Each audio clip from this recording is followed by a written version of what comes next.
All right, and we're back. Awesome. Hi again, everybody. Don't mind us. It's fine. Um, so yeah, like I was saying, I'm sabledragonrook. This is Inside. We're going to be doing all deaths. And Nigleria here is host for us today.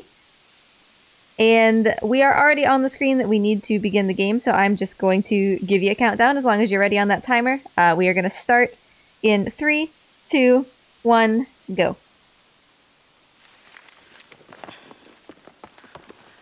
All right, so hello, everyone. Hope you're doing good. This is Inside. If you are familiar with side-scrolling horror games, you know, probably a couple come to mind. You've got Little Nightmares, you've got Limbo, right? Inside is made by the same people who made Limbo, Play Dead, and hopefully they should be coming out with something new pretty soon. I think they have something in the works. So in terms of horror games, this is not, you know, this is no Silent Hill, but we're still going to be getting a little bit spoopy. And it's nighttime for me. I don't know if it's nighttime for everybody who is here, but it's the proper spoopy hour for me. And the goal of this run is going to be to trigger each of the game's unique death animations once. Hopefully only once, because any more than that, and we are wasting time, right? So that first one, I just got grabbed by a guard. That was on purpose. That was not a mistake. The developers took a lot of time to program a lot of unique animations into this game, and we are going to fully take the time to appreciate those. Of course, because this is meant to be like a kind of creepy game, not necessarily horror so much as creepy. There's a lot of cool ambient noise, good sound design, so in certain sections, contrary to my typical nature, I am actually going to shut up for a little while and just let you listen.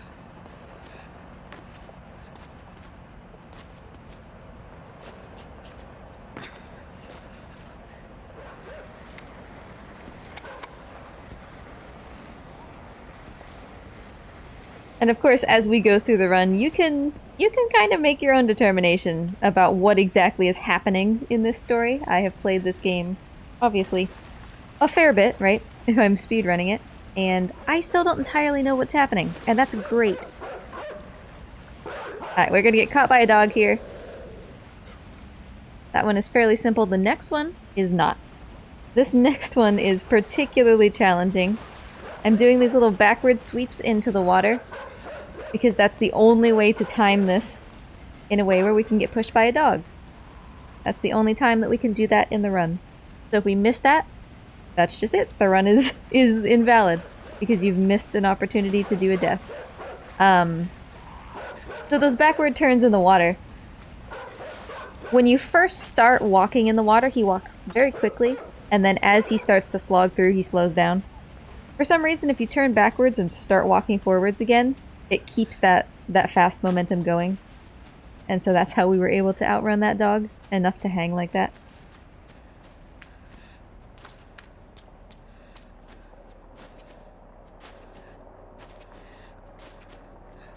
And of course, we've also got a little bit of movement tech going on here. You will see me jumping throughout the run. And there is a rhyme and reason to it. It's not just hop as soon as you touch the ground. We're gonna get shot here real quick. Don't worry, they're tranquilizer darts. They don't actually really seem to have much of an interest in hurting us, so much as just catching us.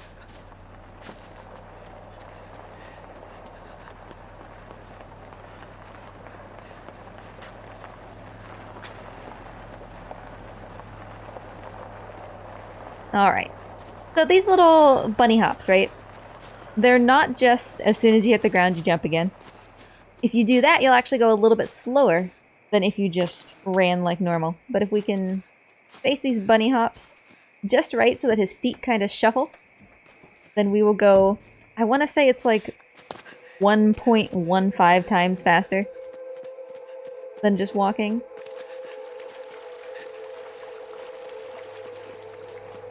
It's minimal, but over the course of the entire run, you know, that kind of makes a difference.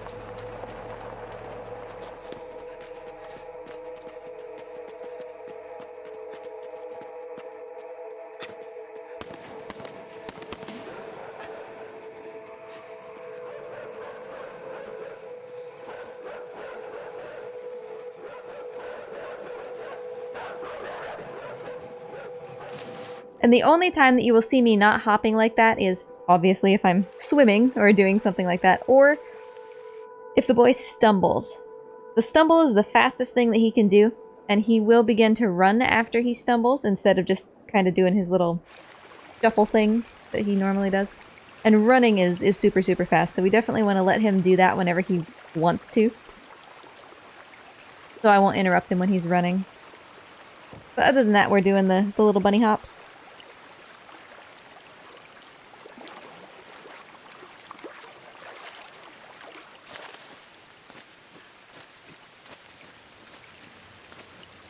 Now, as far as what kind of deaths do we need to get in order to fulfill this category?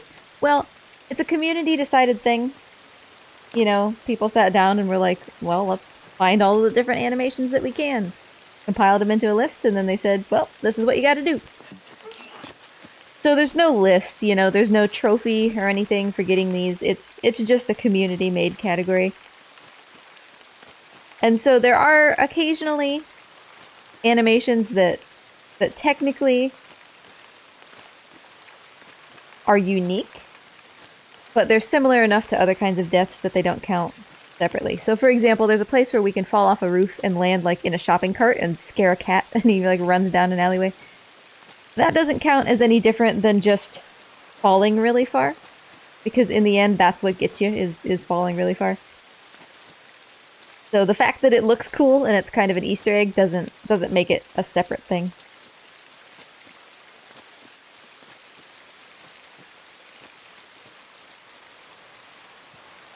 Yeah, the dogs are all just slow as dogs in the background. Jello? Is that slow as dog's name? It's something like Jello. I can't remember. Also, I'm letting all my little baby chicken friends into this building.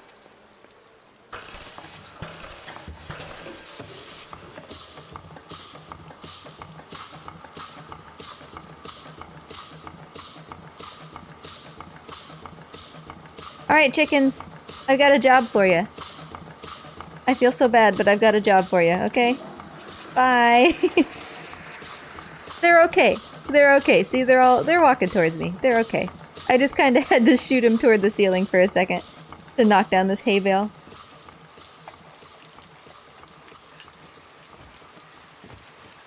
I compressed some chickens, but they're okay.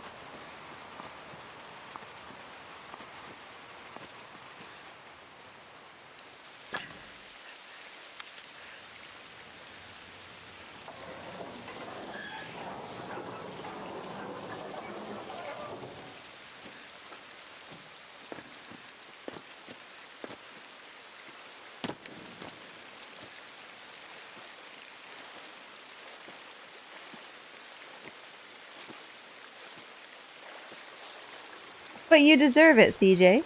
You deserve the promotion.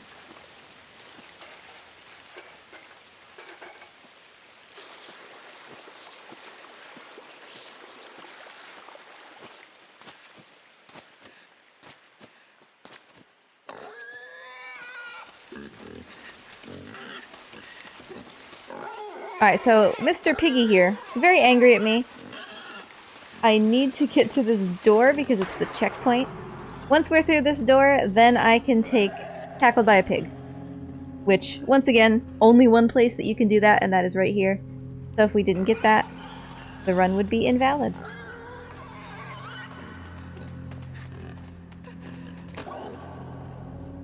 So the reason that Mr. Piggy is so upset was because he had this giant old maggot thing hanging off of his butt.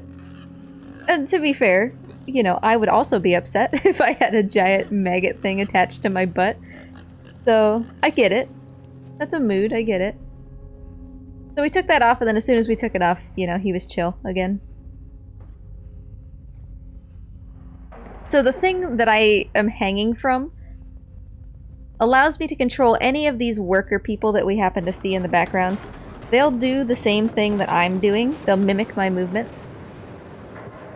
And we will be using that quite extensively throughout the run. Why we can control those people, what makes them, like, controllable, what makes them different from me, I don't know. That's up to you to decide.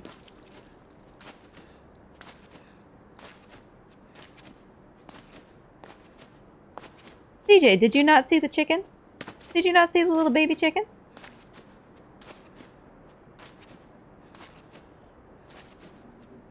The fact remains that I sent them through a hay baler, but you know, they were still baby chickens. It wasn't a hay baler, it was just like a little actually, to be honest, I think it was a wood chipper, but they were okay.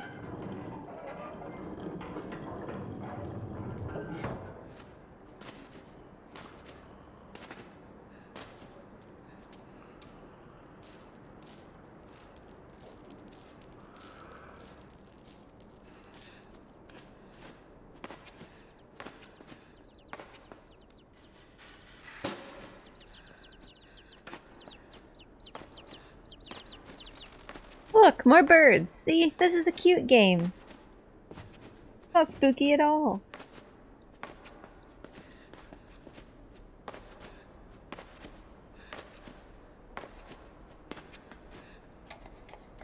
Seriously though, the chicks make me feel like the worst. Out of the whole run, I think everything I do, it's the chicks that make me feel really bad. Even though they end up being fine, it still makes me feel really bad.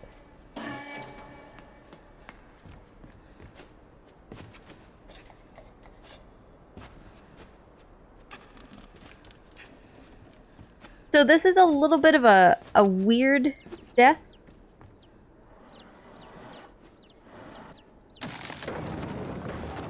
It's called a heart attack by falling safe. To me, it's just kind of fall from a great height, but you know, it's the community rules, so that's what has been decided is a required death in order to complete the run, and so we do it.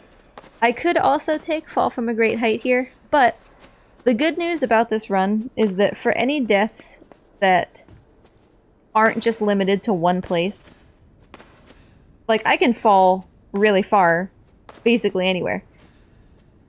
There's not a certain location where you have to do those. So, odds are, sometime throughout the run, I'm gonna make a mistake and I'm gonna fall to my death. And so, I'm just going to wait for that to happen, and then that's gonna count for the falling death. You know, I don't need to go out of my way to get it. And if I get to the end of the run and it turns out that I've been really lucky and I haven't gotten it, well, then I'll just jump off of something, you know?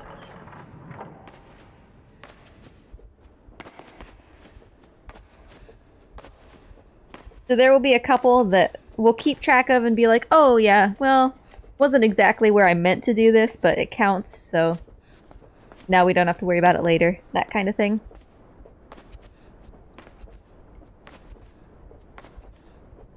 There are certainly optimal places to do many of the deaths, just relative to checkpoints.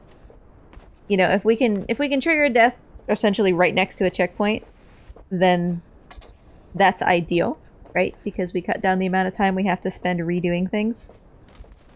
But in the end, this run actually has a lot of flexibility.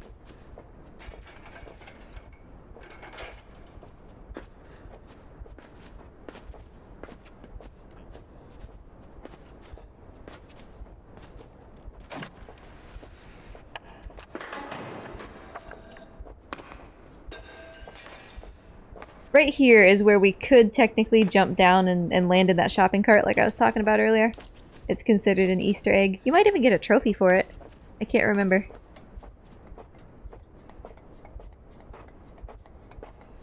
So we begin to see this line of people in the background. Also, pulling these planks is really hard on console. You'll probably hear me jamming on my controller a little bit.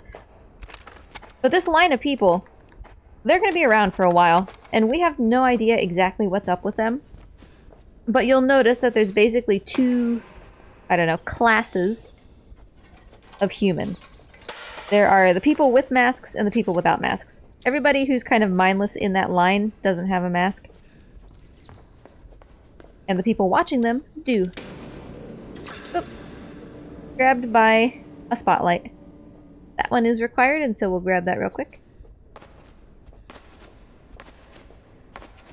And it's creepy because the people in the background who do have masks, even the babies have them.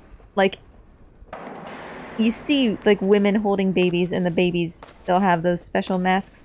It's just this really weird atmosphere. You don't know what's happening. And I'm not just saying that to be like, oh, by the end of the game, you're gonna figure it out, but I don't want to spoil it. Like, actually, I genuinely don't know what's happening, and it's great.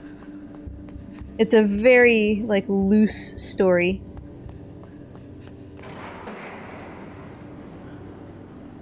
Hey, Sancho, thanks for the raid!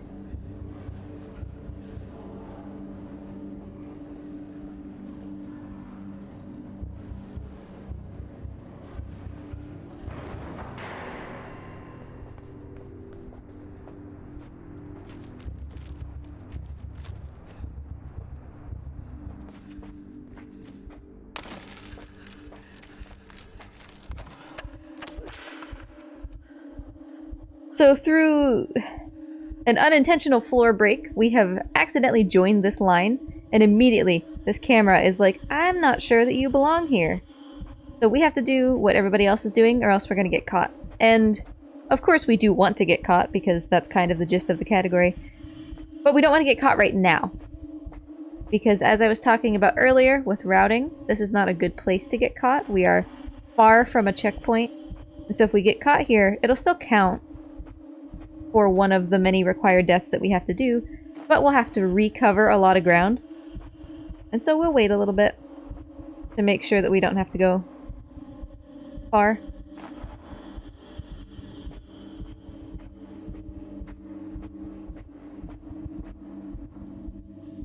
So you can see all these people in the background, and you can see the woman on the right holding a baby, and they all have masks, even the baby.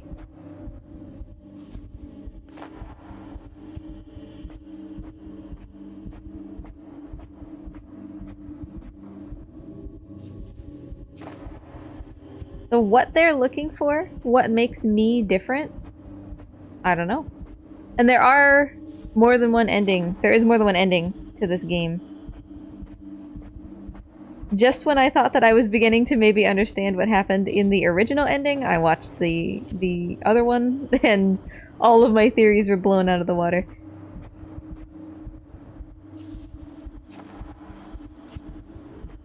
That camera blink there indicated that it was paying particular attention to me, because I didn't quite sync up with everybody else.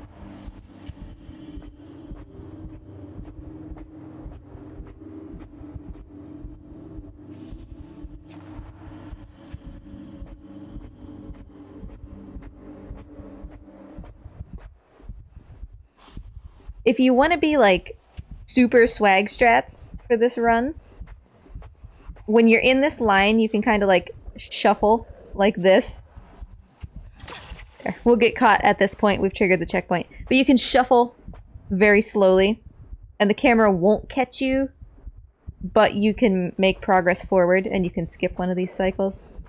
But of course, at the risk that you get caught. So it's a risky strategy that saves, you know, probably 10 seconds. By doing little foot shimmies.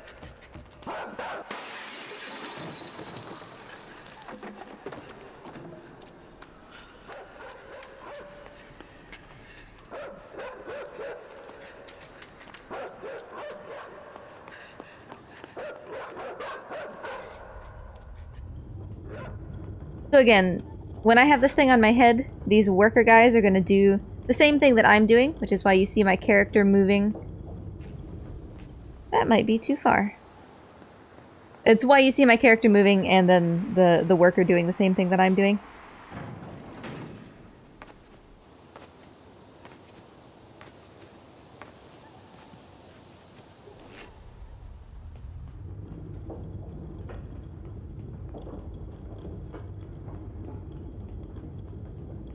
Alright, if I can use my brain, we can solve this puzzle on the first try. For some reason, this particular puzzle is just a real brain bender for me. Like, I know the solution, and even during a speedrun, sometimes I still mess it up. Because now we're controlling multiple people, right?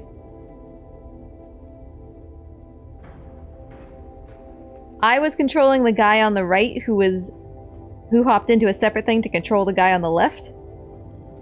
and by disconnecting, I left the guy up on the platform and am only controlling the one on the right now. It was a real brain bender the first time that I solved it. This death is going to be crushed by a horizontal door. It is by far one of the hardest deaths in the run, if not the hardest. We will probably be here for a little bit of time, and that's fine. So it's actually fine to fail, because that counts for fell from a great height, which we needed anyway. So that's fine with me. And we're very close. We need the game to kind of suction us into the door, which sometimes we can do everything right and it just won't, you know? It's really remarkable that they spent so much time putting all of these animations in when the odds of seeing them are so small. Oh, that was very close. Because obviously, like, I'm trying to get this, and it's not sucking me in. So imagine the number of casual players that actually see this. Which is why we have this category. Alright, I fell through cleanly. I am going to take a drown here, so that we can get another requirement out of the way.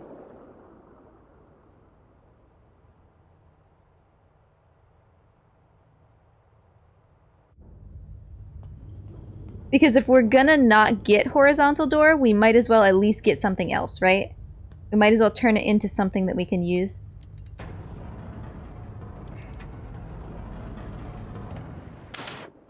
We can sync this up. We got this. But yeah, I promise this is like the hardest thing. This and one other death, basically, are the hardest ones. That looks good!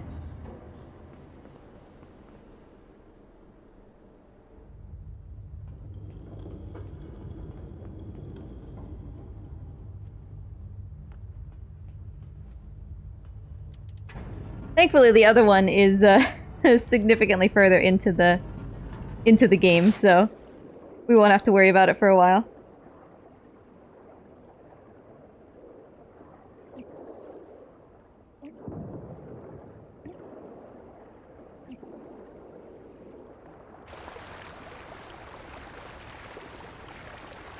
So we don't need Fall from a Great Height anymore. We don't need Drowned anymore. And actually, not having Drowned hanging over our head is great.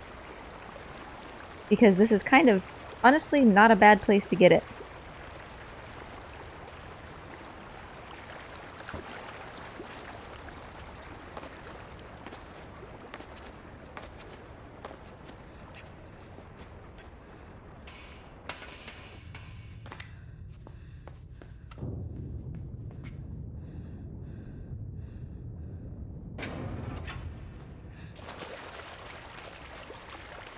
So what I'm trying to do here, you'll see on the right is this door.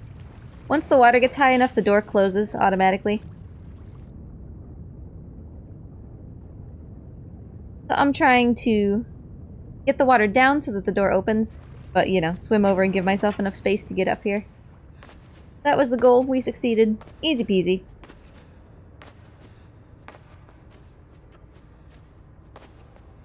You can also see above through this window there's a spotlight moving around. Spooky Spotlight is going to be coming up here in a minute as one of the most challenging one cycles. I'm feeling good about it though. We can get it.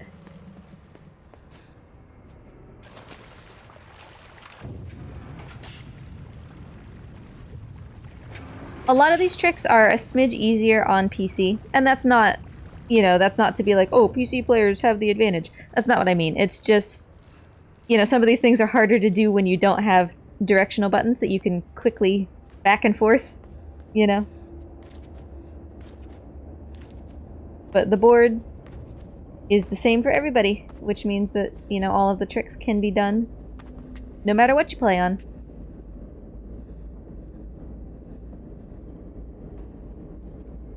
So yeah, spinning these wheels is particularly hard on console. I don't know if you can hear me just really aggressively, like, massaging my controller here. I'll take the death because we needed that anyway. I was gonna get it on the other side, but that's fine.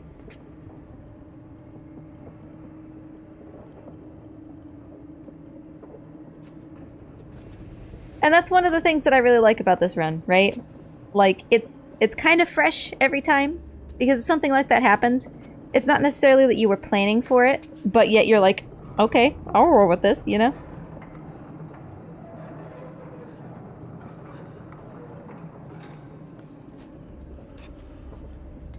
So yeah, I was gonna get it at the spotlight here instead, but no worries. We needed to be grabbed by these spotlights, but where it happens doesn't matter.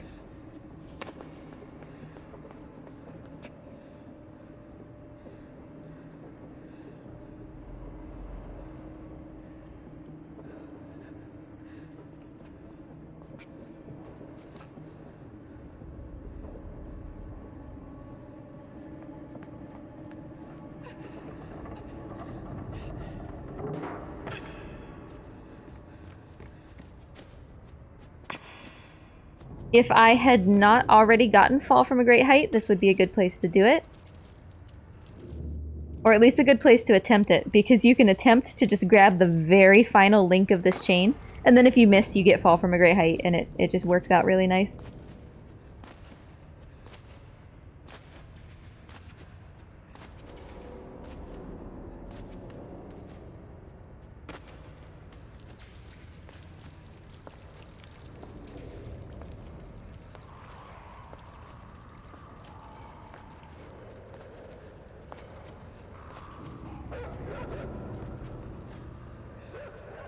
There's our furry friends again, hanging out in the background.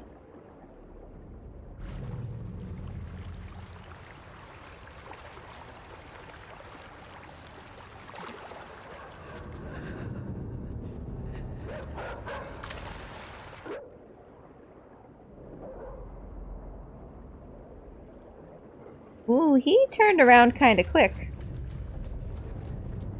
You stay back there, buddy. You be a good boy. Thank you.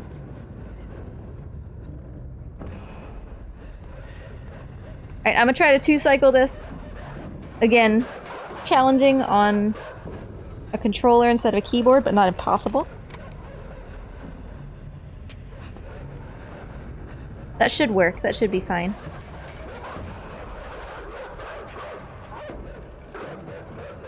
Because if you do it on a keyboard, right, you use the left and right keys and just like spam them back and forth very quickly. On a controller, doing that on a joystick is way slower. But obviously we still have time.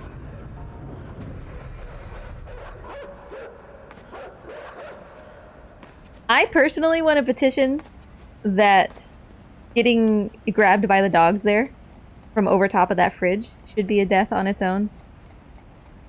Because it has kind of a unique, different animation, but...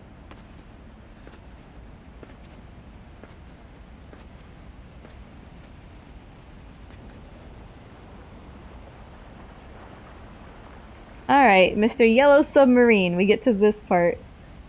Controlling the submarine is like one of the most important skills for this run, even though we only have the sub for a little while. Mr. Submarine down here has basically two functions. He has a light, and he has a, like, super boost poof thing like that we can go fast. Specifically timing when we do that is really important, so that we're not just sitting around waiting for the cooldown. Which is kind of unavoidable right here, but... elsewhere, we don't just want to be hanging around waiting for the charge cooldown to come back.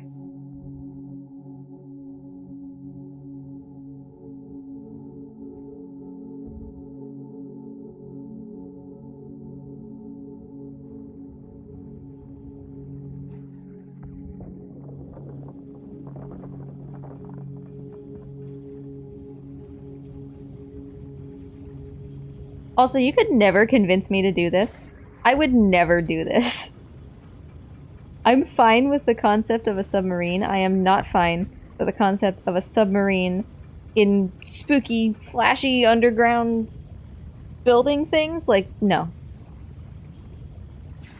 I ain't doing this.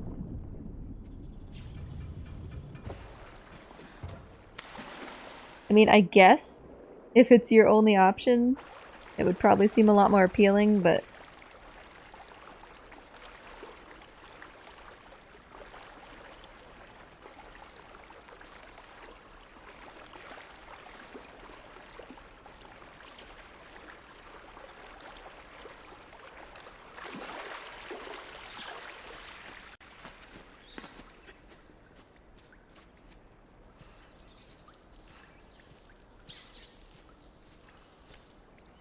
Alright, so next up, over here,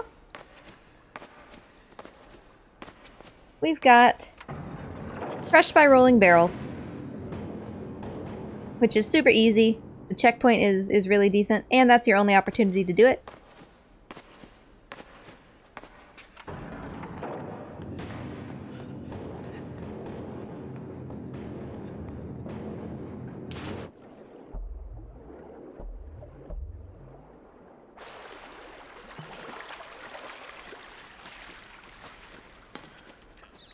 I like that the rats don't scatter when, like, 3 tons of nuclear waste comes careening down into the water. They scatter when I appear. As if the other stuff wasn't way scarier.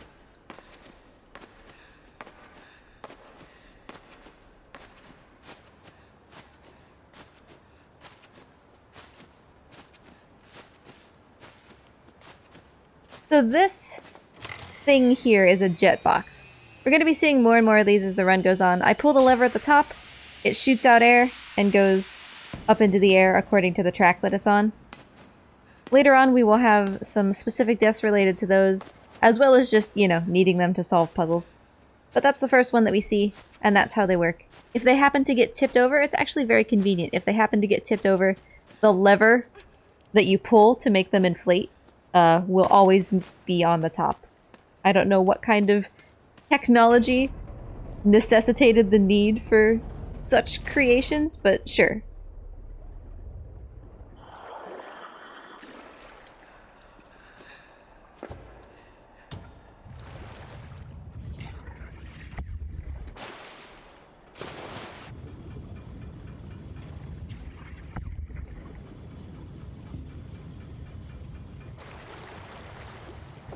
No, little boy, what? Okay, I hit 0 buttons to get him to come out like that, and he just made all of that decision on his own.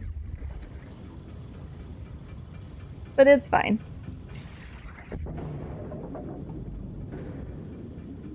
Which is why I say that controlling the sub is a skill set unto itself, because the boy, he's got some ideas about what he wants to do when he's in the sub.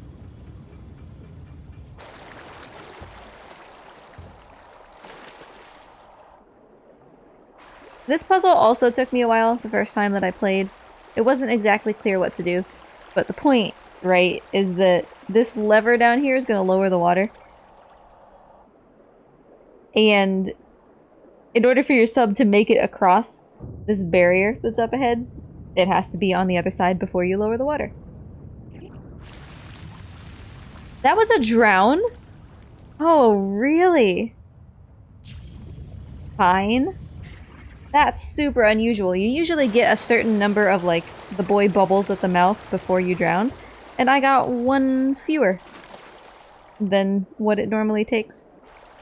Very unusual.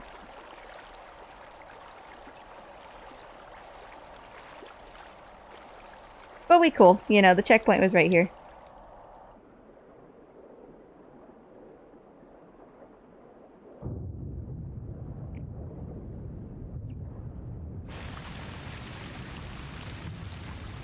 The Sonic countdown, like the drowning sound in Sonic, just gave me nightmares as a child. It was so terrifying, like the little hiccup noise. I hated it so much. Like, it was good design, but oh, I hated it. It freaked me right out.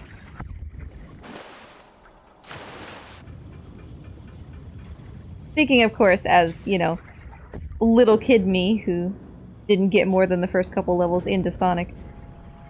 Because I was not good at it. Up.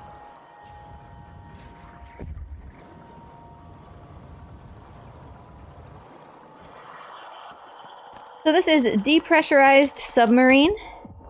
It is the only opportunity for us to get this, so we have to do it here. And we have had the great fortune of meeting the water girl. Stop. She is going to be aggressively pursuing us for some time. She's super creepy. Could you not stop? Please.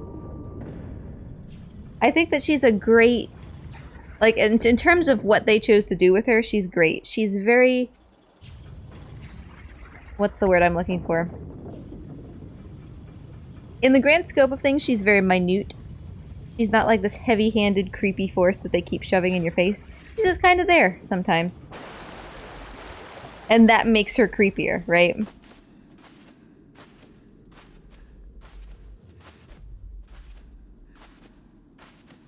And there's no like string stinger or something, no creepy, pensive audio track to make you think like, oh, something's about to happen, to build tension like they would in like a horror film or something. She's just kind of there because she's a part of the world just like we are.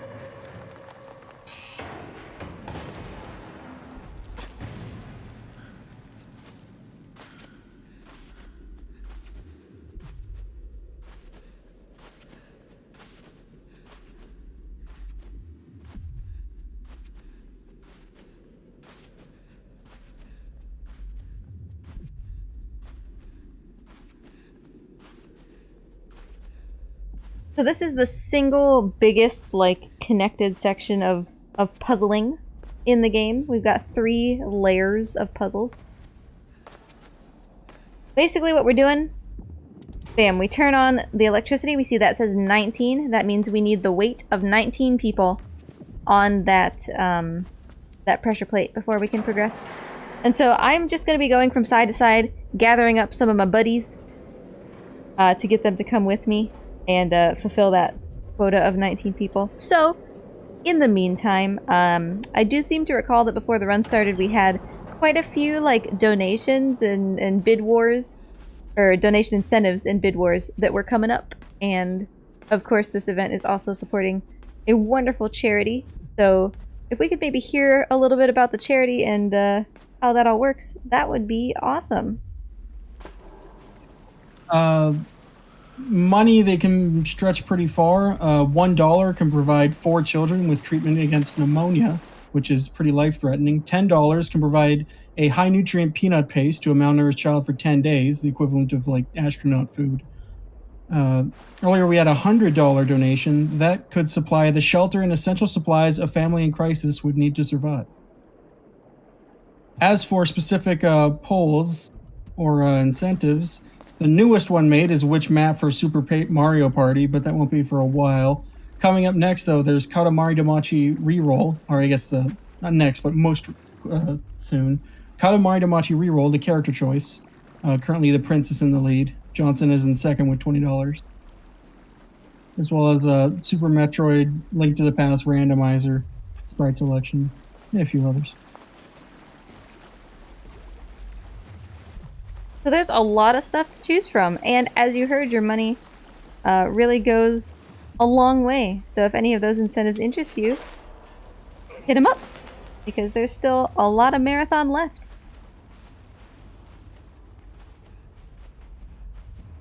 So we have broken one of these helmets off of its cord, and I can take it with me now, which is great, because I'm going to need all these guys to follow me. Oh, first try on Impaled on a Spike.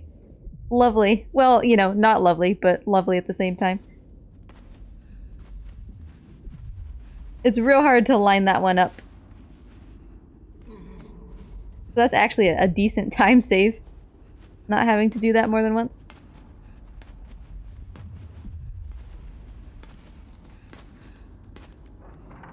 So yeah, we can keep this little mind control helmet because it broke off. And that's what's going to enable me to bring all my buddies to that pressure plate. Thank goodness that that happened, because I don't know what I would have done otherwise.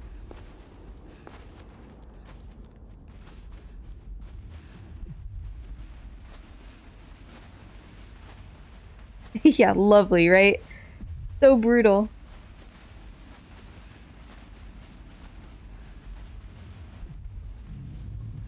It's always weird to be like super excited about like, oh yeah, I got this death because it's like brutal, right? But yet at the same time, you did it. Hey, come on, folks. Get me up here.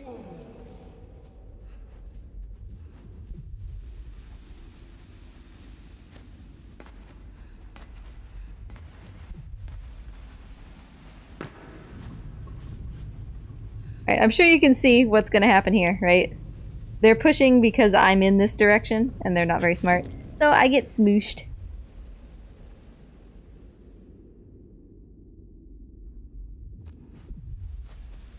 So, for those who are unaware or like generally unfamiliar with me, I'm married to a person who on stream I simply refer to as husbando, which is like a super slang Japanese way of saying husband. And I had no idea that Cabin in the Woods was husbando's like favorite movie. And I thought, growing up with my dad who loved horror movies, that I had seen it. I was like, surely that sounds like something I would have seen, even though I don't necessarily remember or could tell the difference between it and 7,000 other Sasquatch movies. But actually, it turns out that I hadn't watched it, and I just watched it for the first time, like, I don't know, 2 or 3 months ago. It is fantastic! Nobody told me about this movie. It's great.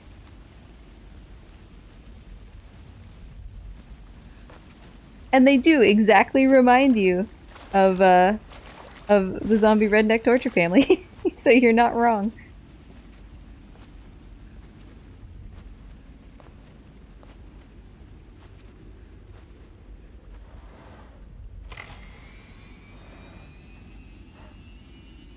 And I'm gonna put this box on top of that jet box for the sole purpose of stopping it from shooting quite as far into the air. I'm gonna kill its momentum at the beginning so that I don't have to wait so long. Like, that's the entire reason we do that. Just so that we don't have to wait so long for it to come back down.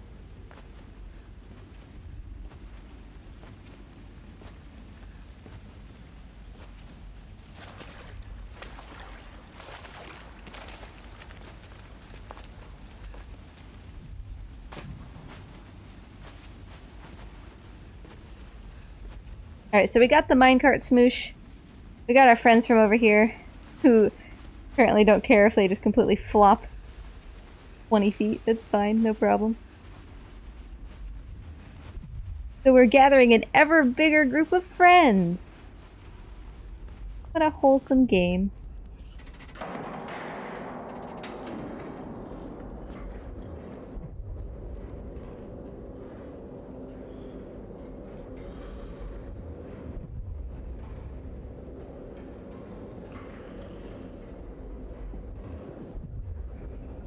And there is a rhyme and reason to the order that I'm doing these. Some of it doesn't matter.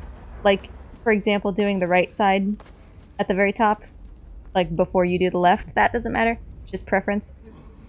But some of these do matter. Some pieces of this puzzle are connected to other pieces. In a certain order.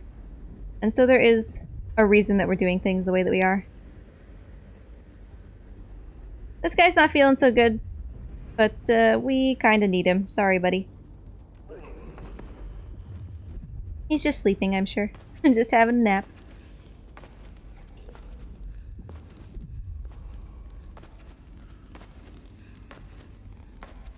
And if you didn't notice, right, like, these guys are way stronger than me, so they're gonna let me, or they're gonna help me, push things that, or pull things or lift things or whatever, that I'm too weak to do by myself. Which is part of the reason that we need them throughout the game. I'm sure the guys in that cage were not necessarily pleased being pushed off a cliff, but I promise they're fine.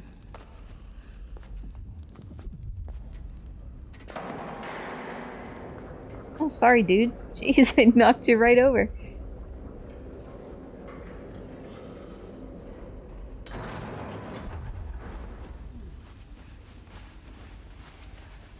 So the ever-expanding quest to get ourselves 19 people, right? That's what we're doing. Hey, folks! Wake up, wake up! We have things to do. See, they're fine. We're all friends.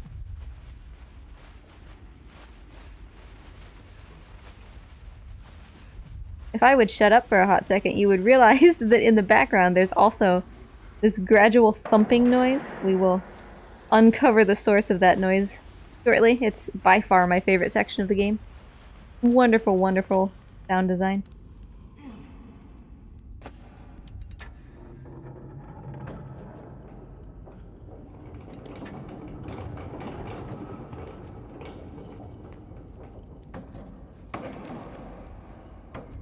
Yeah, I'm like the Pied Piper of mindless factory workers. And we don't know why they're like this. You know, we don't know why they listen to this call from the helmet. We don't know why once you stop doing that, they just kind of hang around and don't really care about anything. Like, are they zombies? Are they, like, are they people or are they just, like, people-shaped robots? Like, I don't know.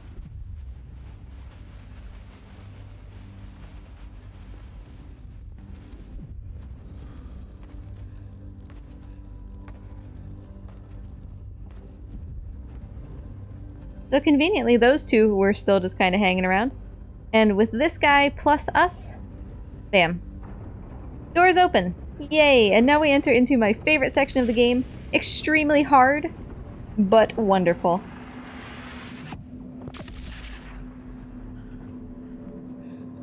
So the shockwave knocked my helmet off. I don't have it anymore, so unfortunately I lose my little friendos. But oh, the sound design of this is just lovely. And of course we do need to get blasted by this shockwave. But I am gonna go for a 1 cycle clock up ahead, and I can almost guarantee that that's not gonna work. So I'm just gonna assume that it's not gonna work and we'll take the death there during the attempt.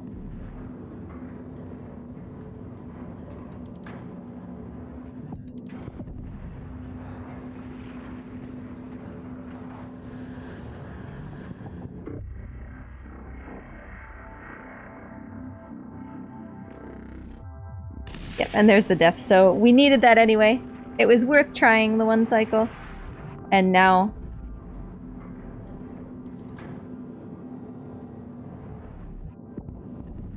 now we will do it safely.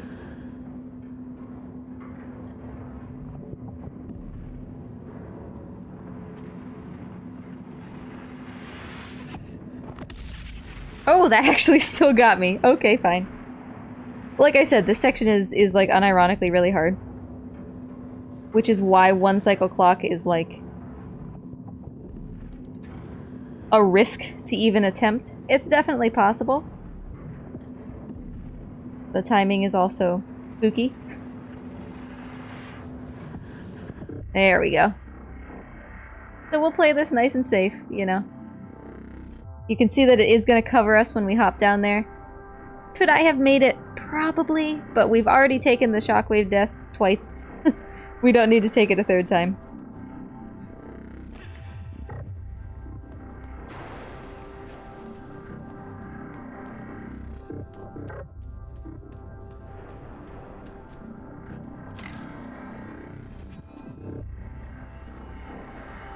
Go, please. Oh boy. The timing of that was a little spooky.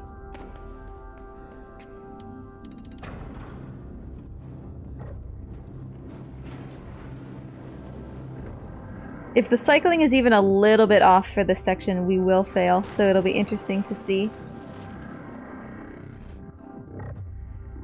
This is gonna be close. Oh, so close. Oh, we made it. That was just a fraction of a second from being too slow. Gotta risk it for the biscuit, though.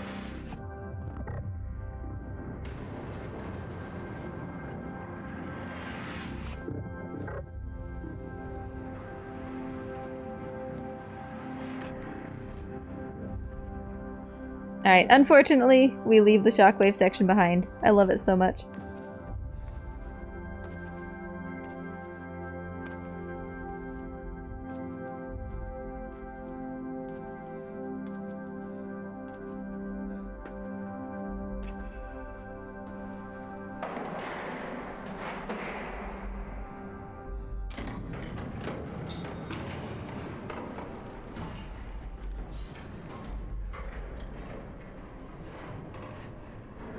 This is my worst nightmare. Like, literally, this is my worst nightmare. When I have nightmares, it is of things like this. I don't know about y'all, but I am not here for this. Like this. Being trapped somewhere underwater? Nah. Nah, fam. Not for me. Things like the Uncharted games do that all the time. I can't even.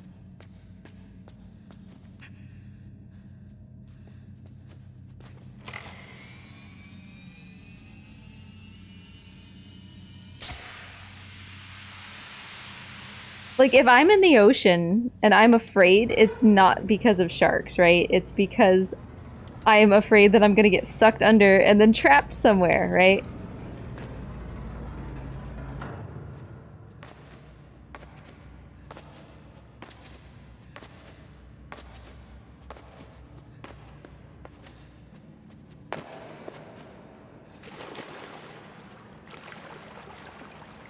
I guess you could see it as the glass being half full if there's no sharks. No sharks in this inner city warehouse that is flooded with water. So this is a weird death to me, but it does work. This is falling on a jet box, which seems to me like it should just be the same as fall from a great height, but also I totally did this in the wrong order. Don't mind me. I'm just kind of a goober. Big brain time. Let's do this puzzle right. It's always like a little confusing because you do the death one way and then you do the puzzle the opposite way.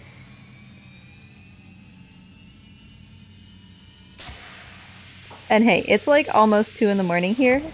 That's kind of a brain bender at this point.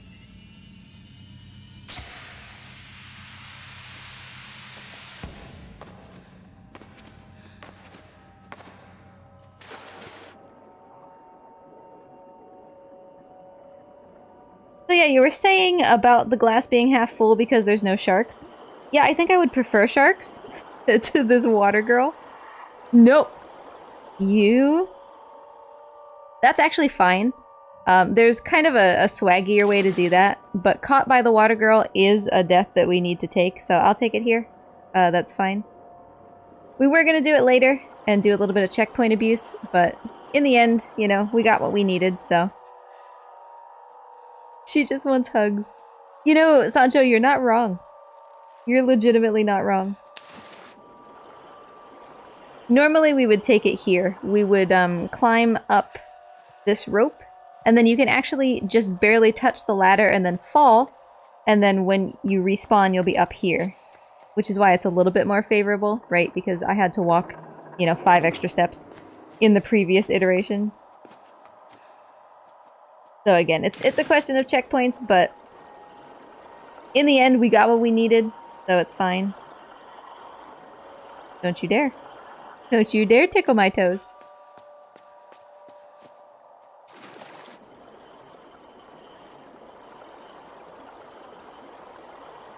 She looks so, like, frantic, right? As she's coming towards you. They really did a great job of making her creepy without necessarily being horrifying. So I need her to be a little bit further away from me in order to give me time to do the next swimming section. So I'm gonna lure her with my juicy toes so that she's a little bit further away.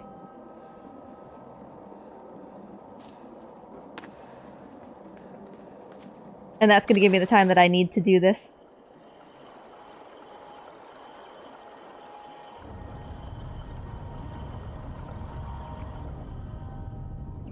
And because we took drowned earlier, we don't need to do that here. Which makes things much simpler. A benefit of crushed by a horizontal door taking multiple attempts.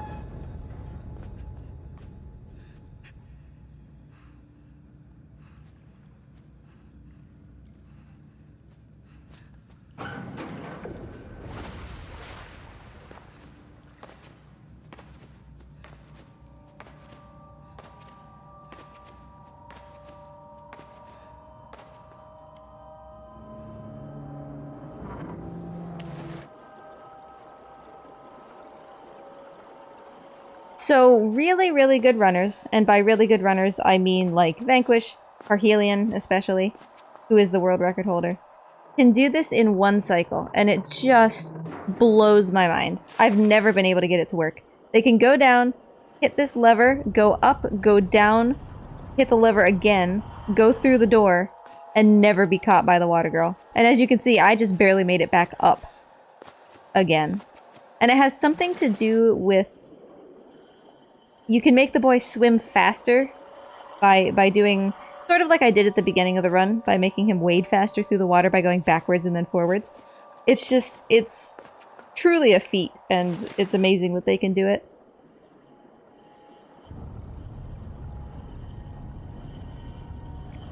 Because as you can see, that was really close both times. She was like decently close.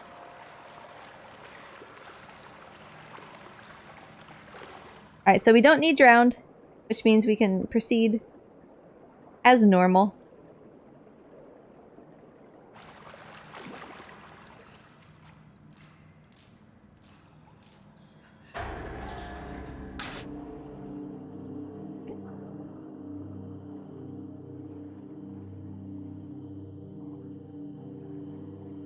So, we needed Drowned by the Water Girl as part of our all deaths criteria, right? But this does not count as Drowned by the Water Girl. Even though it looks like it. And hopefully you will see why, or understand why, in just a minute.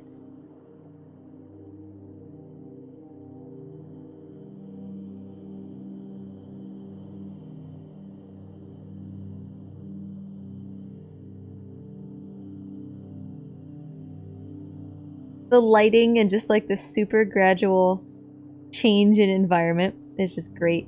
So she grabbed one of those electrical wires and just straight up, boop, plugged it right into my belly button.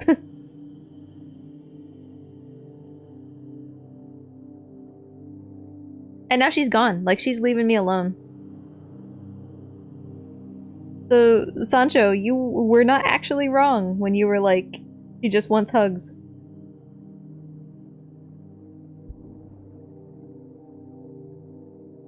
She just wanted to hang out for a hot second. Also, I literally just noticed this. I've been running this game for years, and I just noticed this. She tore his clothes off when he first went down into the water, and now he has clothes again. And I don't think that that's a coincidence. Like, if you think about the multiple endings of this game, I don't think that that's a coincidence.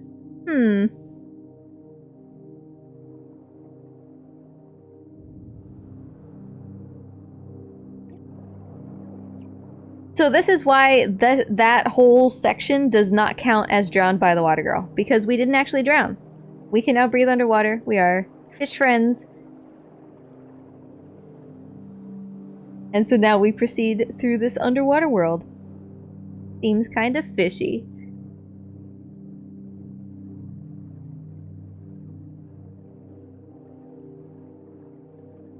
So all of the water-related stuff that we had to do, Drowned by the Water Girl, drowned in general, all of that is impossible now. So that means that if you were doing this run and you missed any of those, you're out of luck. Like, your run is invalid because you've lost the opportunity to do those.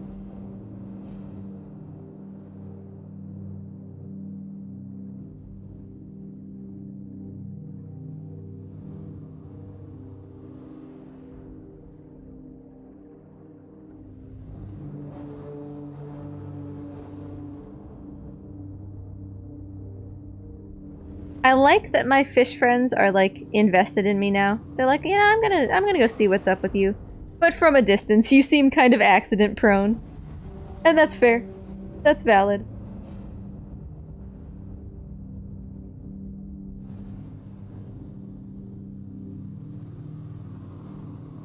Alright, so here we are getting crushed by a circular door. There are basically 2 opportunities to get that. And unless you're Parhelion, you get it here.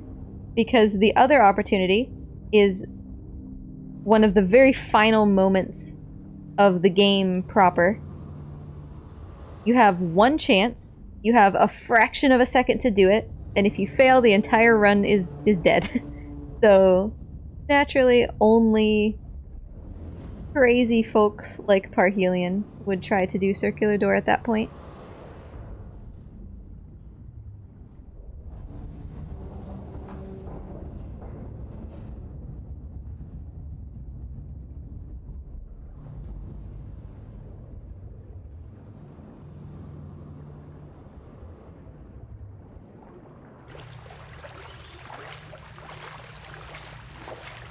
So I did not forget to do the turbines down there because, as I'm sure you might have been able to guess, getting caught up in those turbines is a death that we need.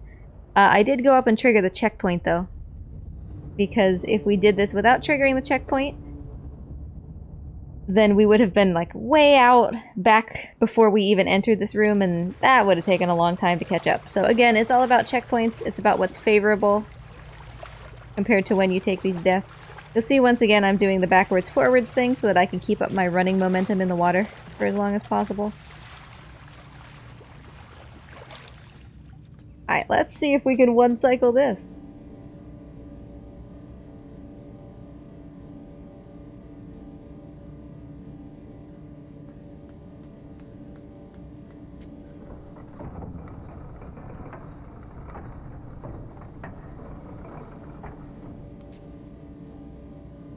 Ooh, that was actually really close. That tickled my tootsies.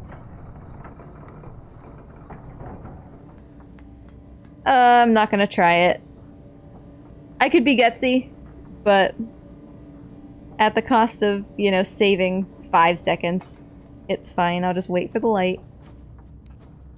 That was actually pretty decent. There was a little smidge of hesitation in the wheel turn that made me think that maybe we weren't gonna get it, which is why I waited, but...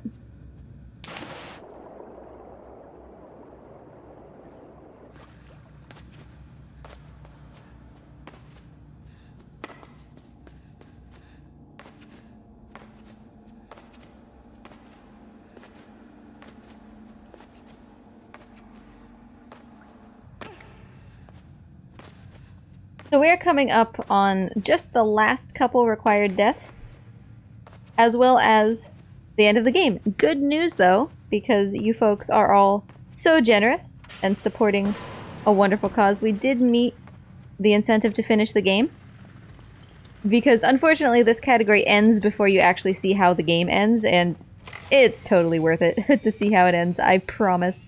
If you've never seen the end of this game, you are in for a treat, shall we say. But the death that I am setting up for now, aside from Horizontal Door, which I would still argue is harder, this is the hardest death in the run. So between those two, I think it comes down to kind of runner preference. Which one is harder? Because this one involves actually tricking the game, which once again, I don't know why the devs ever, like, made this a thing, because it shouldn't be allowed to happen, unless you literally mess with the game.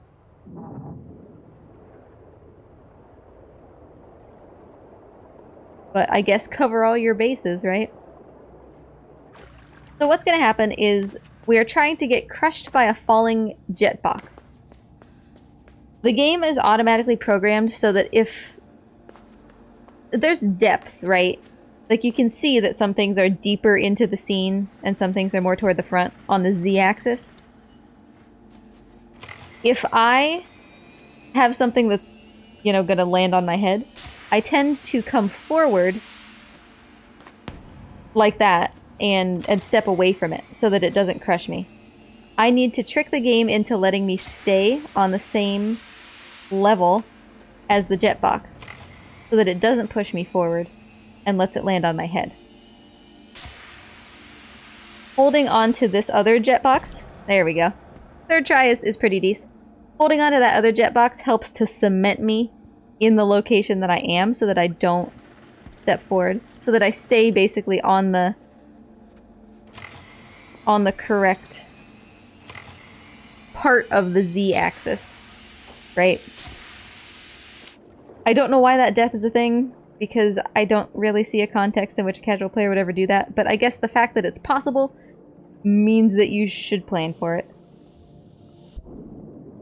Also, the sound design of popping these things out is one of my favorite pieces in the whole game. Just like the when it comes out. So satisfying.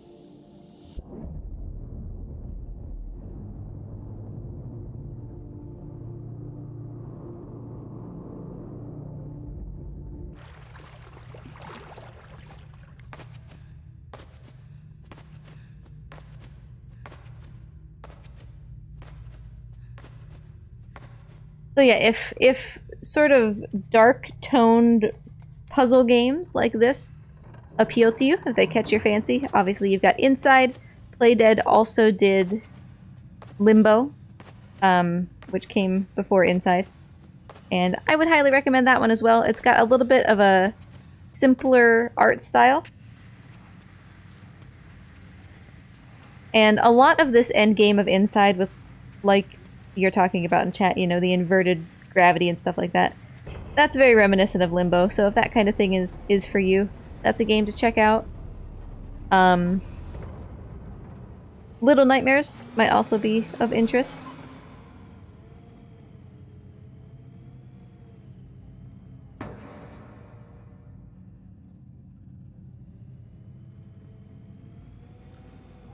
Bye, friends. I don't know where they're taking you, but I'm sure it'll be great.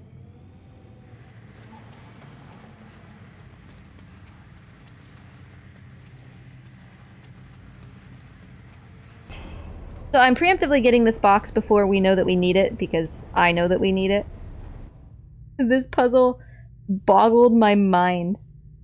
I could not figure this out when I played for the first time. So the door on the right, we've seen these kind of doors before, right? They close depending on what the water level is.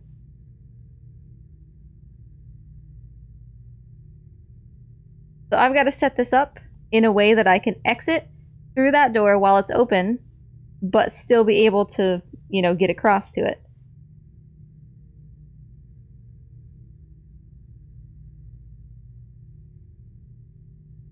And my means of doing that is giving myself a little boost with this box. That should be decent. So that I can reach high enough to swim across.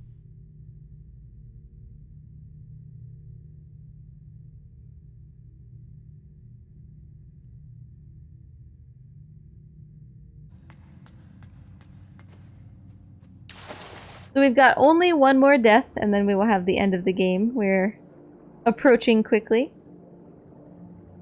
And by quickly, I mean basically on estimate.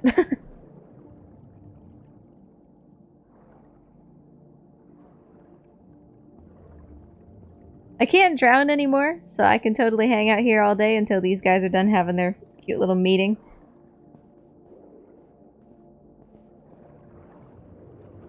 But as long as they won't notice me anymore. All my friends who are hanging out on the ceiling are gonna come down and visit. This is an arm, but yeah, don't worry about it. They're doing just fine without all of their limbs.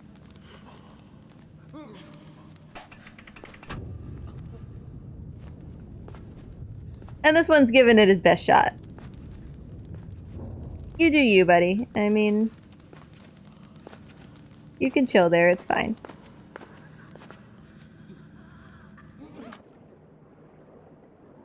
So I lowered the water so that it would be low enough for them to throw me into it here.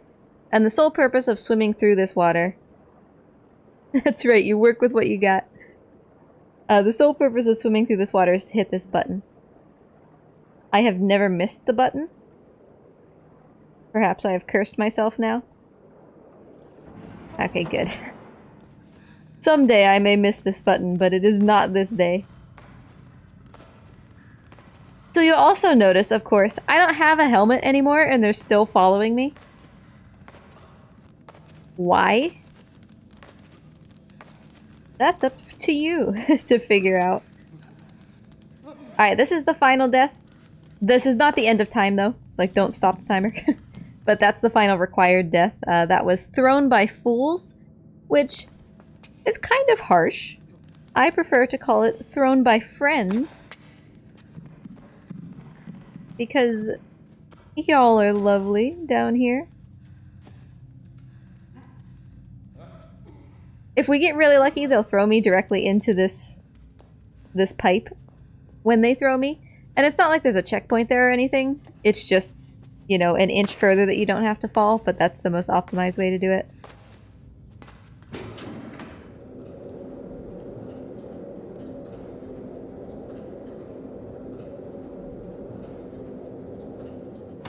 So our goal now is simply to get to the place where timing stops as fast as possible.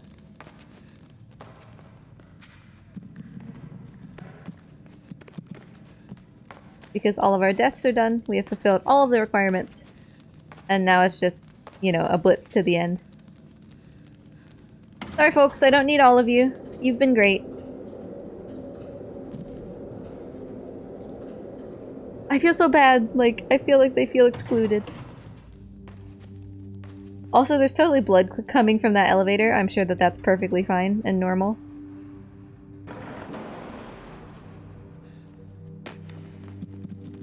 So now, things change a little bit.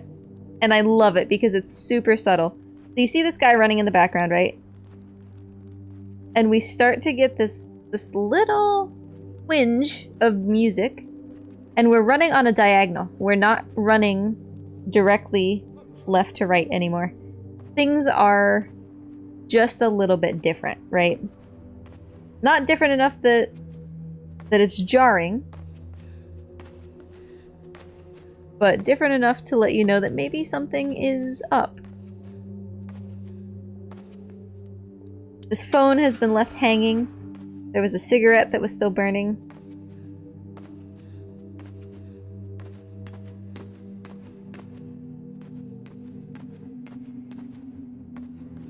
We got legs for days back there. She's hanging out. Having a great time. So, take note of this fax machine in the background. It's actually really cool. There's a hidden message in Morse code on that fax machine that actually, like, leads to a whole secret website and all sorts of stuff. Like, Playdead did so much with this game.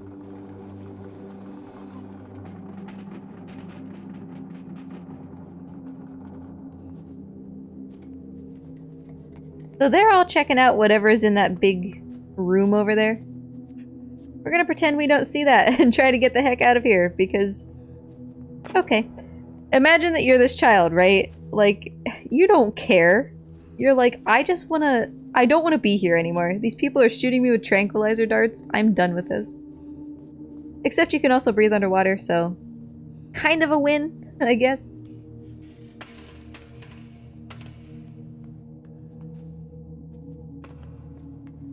But it's like a big tank that they're peering into. Some of them are looking over the top. Some of them are looking like through a window on the side.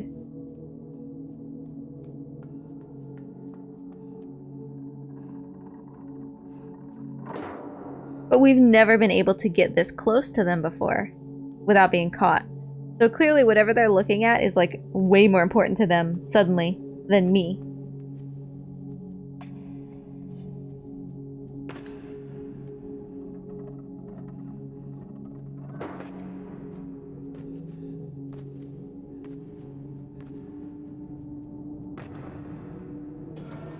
Here's the big orb they're looking into.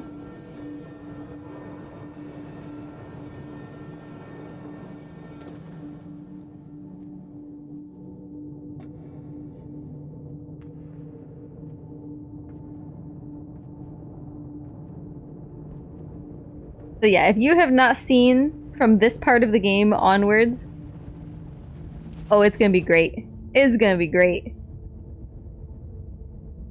My love for this game is so real.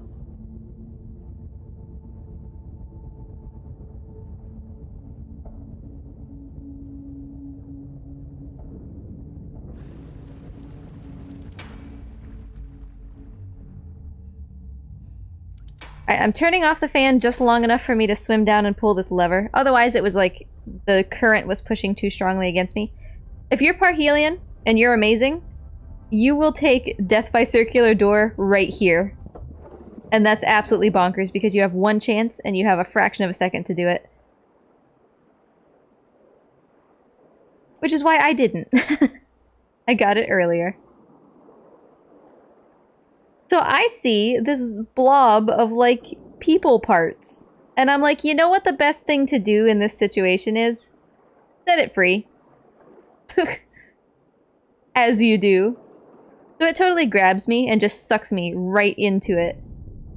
So I am not the boy anymore. I am the blob. Hi, folks.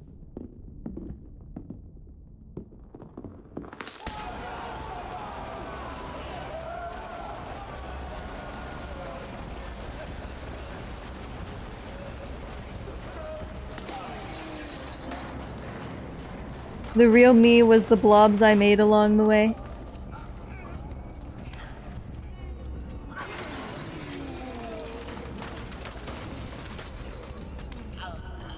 So suddenly, everybody is a lot less interested in looking at me. They're like, oh god, what have we done? Oh no.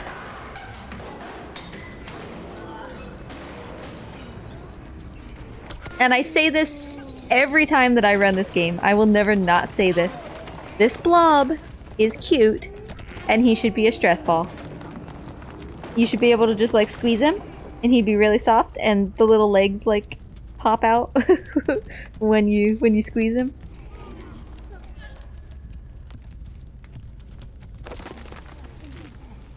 So my buddies from before, they still recognize either that I'm one of them, or that I'm still in there. I'm not entirely sure, you know, why they help.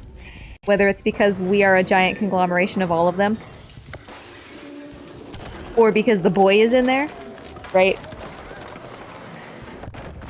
But either way, they're still our buddies.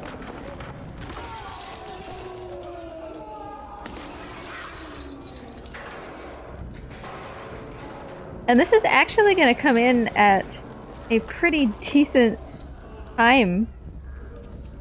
Considering. Like, anything sub 120 is decent. So we should get ready on the timer. We still have a tiny bit, but... Like, it's not in the next 10 seconds or something, but... We should start thinking about it.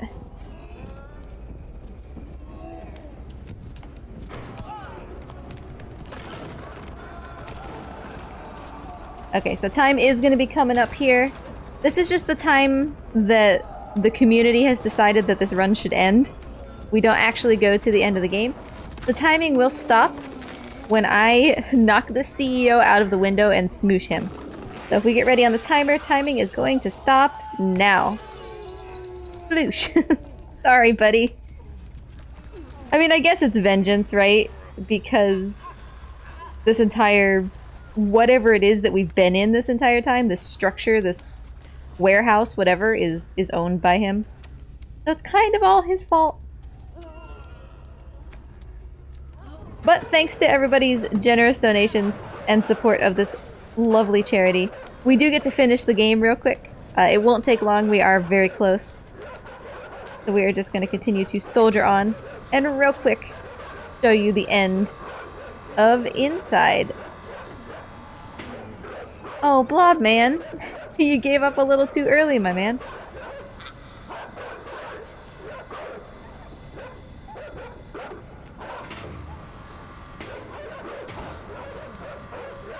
There we go. The dogs can do, like, absolutely nothing. But, boy, they're still giving it their all. You know, this is exciting. I actually think we might be able to finish the game in the original estimate time. That would be dope.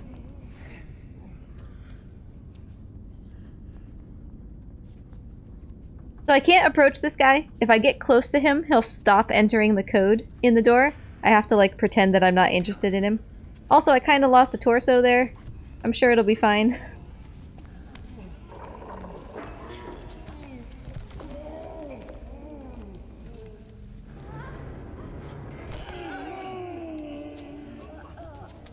I'm shedding some pieces, but I'm doing okay.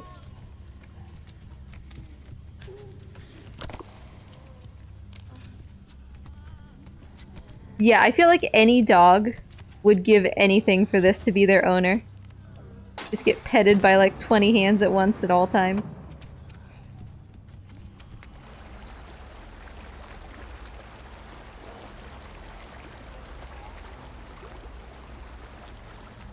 if we're lucky, I'm gonna be able to chuck this at the door, but still grab the door instead of the box. Ah, no, we got the box.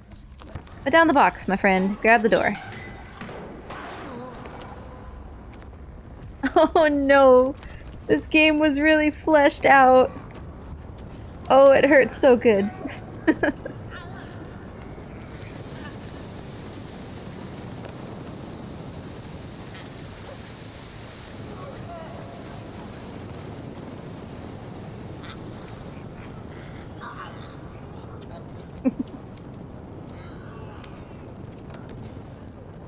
So I'm taking this lit box and I'm throwing it up into this thing that specifically says, hey, this is super flammable. And so now the entire building's fire alarm system is going off and all of the emergency exits are opening. And I'm thinking that's my key out of here.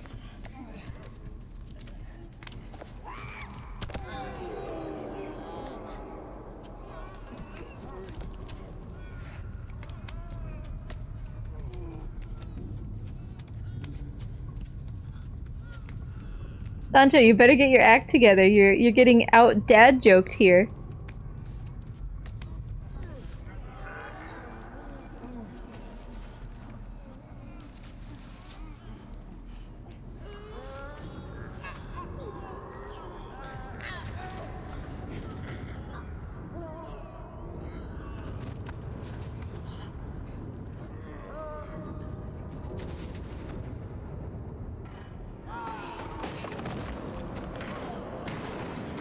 Alright, breaking that crane opened up a hole in the wall. Onward! All of my friends that are just me, mostly just me.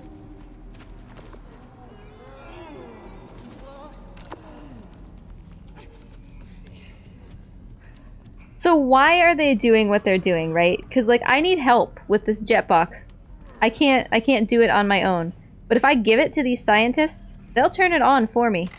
They'll help me. Why would they help me after they've been running away from me this entire time, right? So what are these people trying to gain? And these are all the people with masks, remember? Like these are different than the people who I could get to follow me. But now they're not helping me anymore. They're taunting me and now they're trapping me. So it's like on the one hand they want to help, but on the other hand they like don't want to help. Which is, you know, part of what makes this game great. It's ambiguous what the story really is.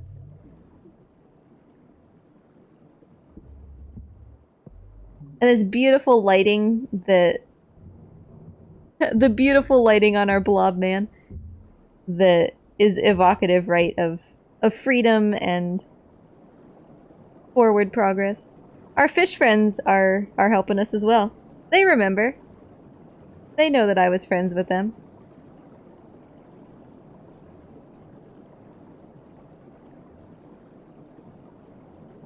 So we're actually a pretty decent swimmer, somehow. I guess because we have like 60 legs, right?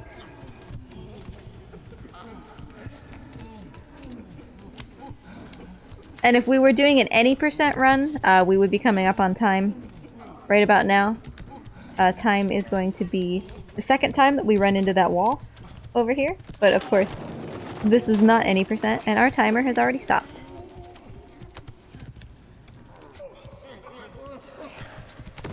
Bang!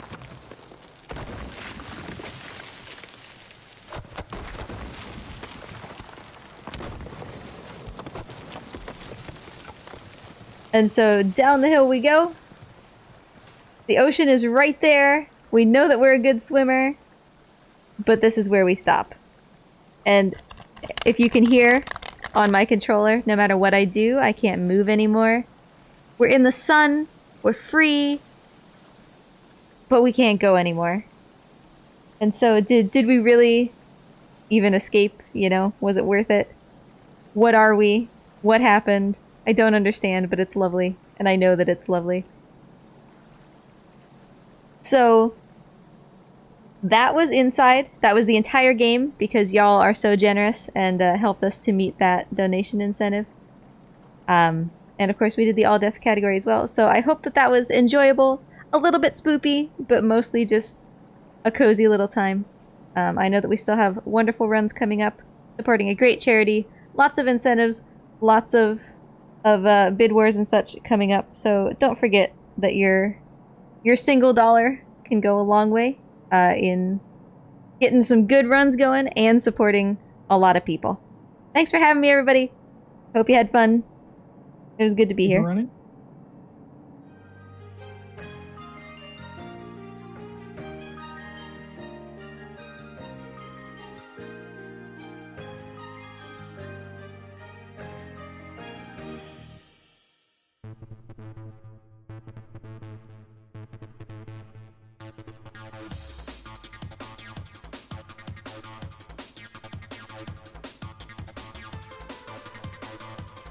All right, and that was sabledragonrook doing inside. Before the next run by Lurk, should have time to do a marbles round.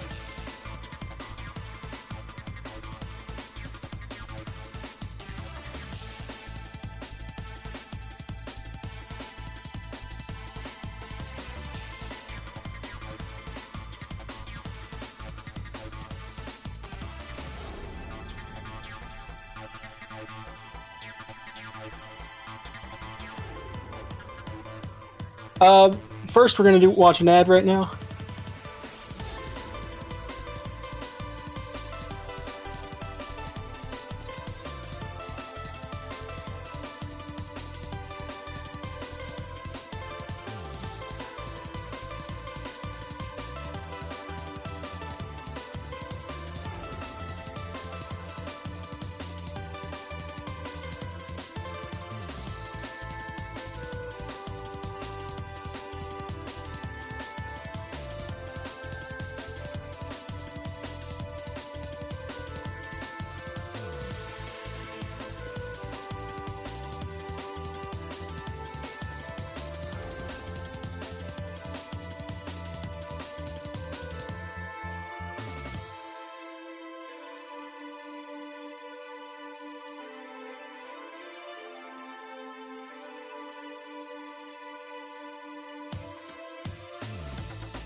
Alrighty, so type !play if you want to get in on the marbles.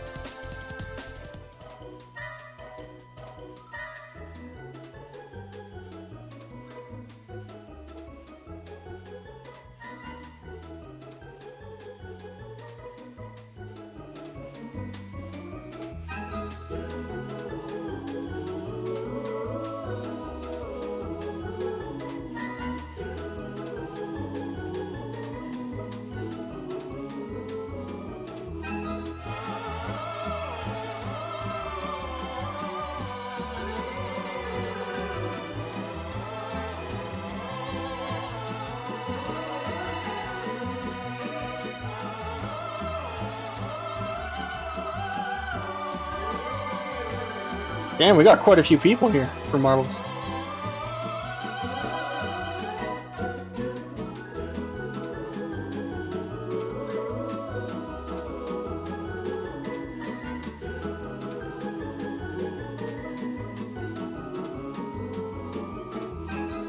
Alright, this will be the biggest race yet that I've seen.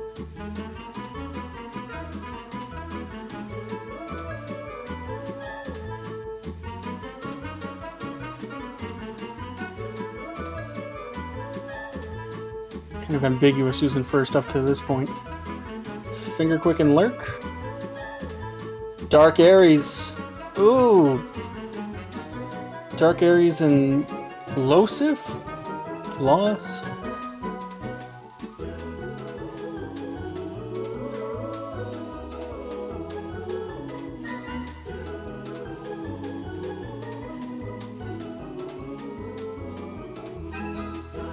What? Did he? What? Oh, there's an item. Okay.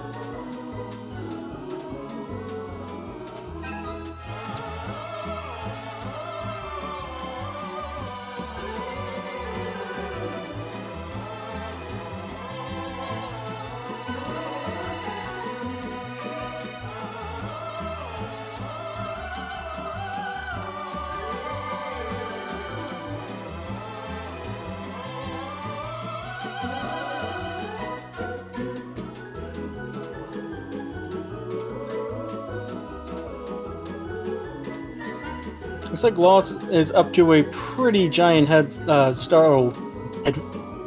lead against the rest of the players.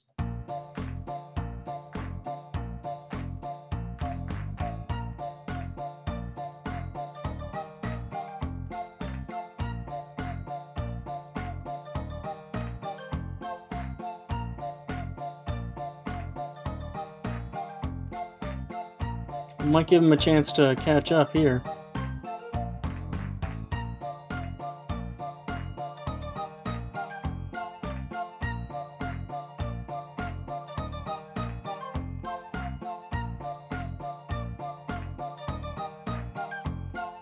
Oh, Speeds doesn't hit a single bumper.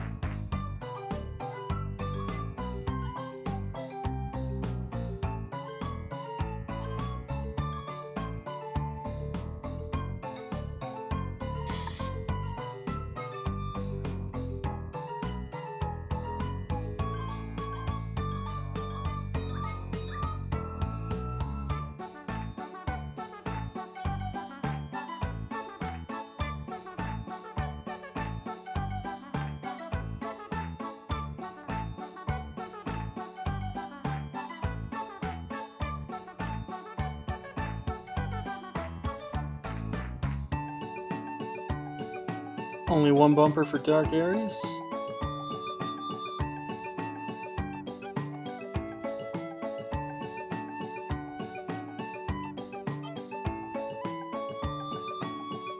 Dr. Cheechops robbed of third.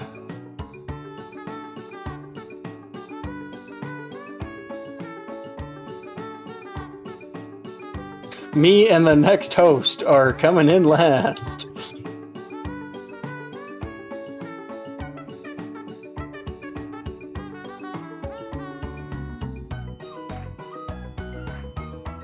Yeah, it's me. Just dodging the laser of death.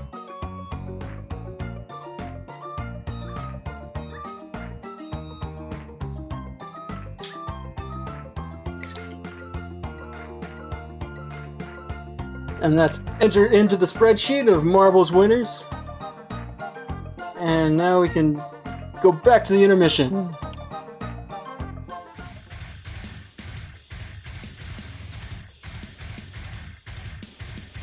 Get to play a save the children ad, actually. The screams of a loved one. All bodies leave their mark. You cannot be near the newly dead without feeling it.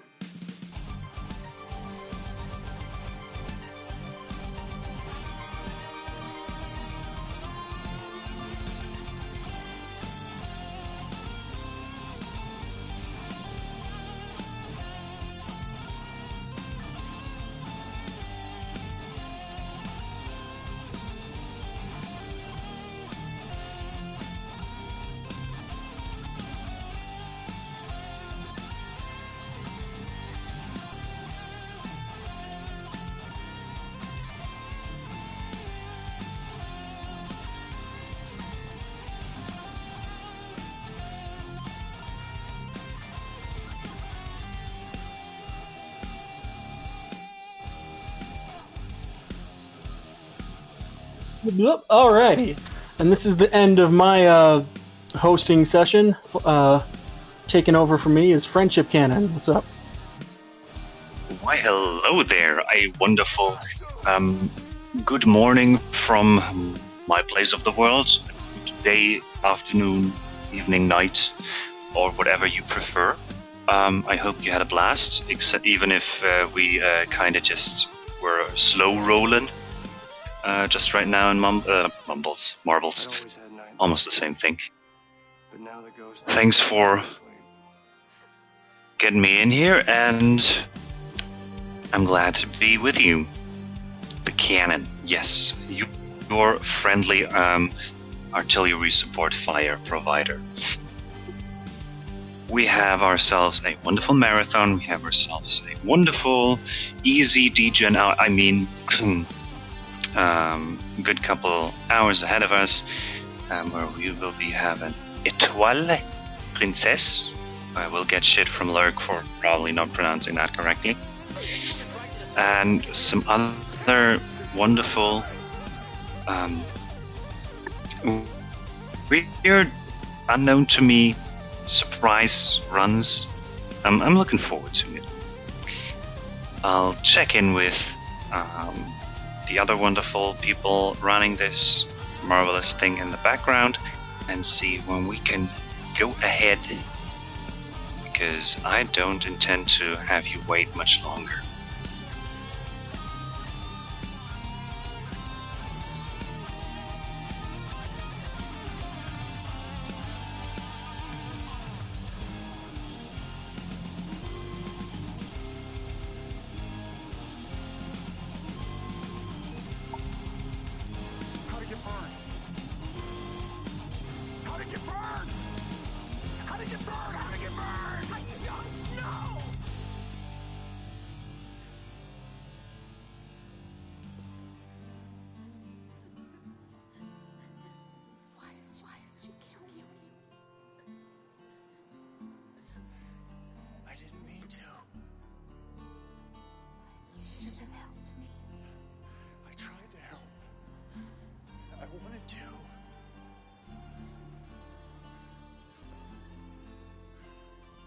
Rose? Rose?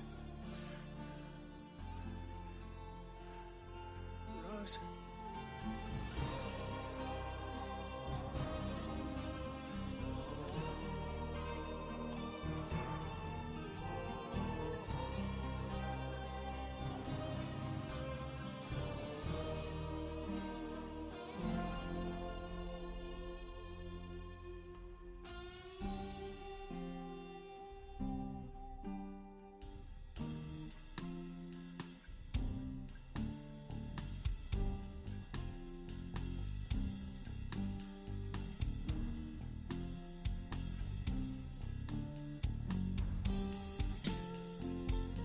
And with that, allow me to introduce to you Twilight Princess run by Lurk. It's the N% category, and we will have them with us in just a quick little bit right after the charity ad.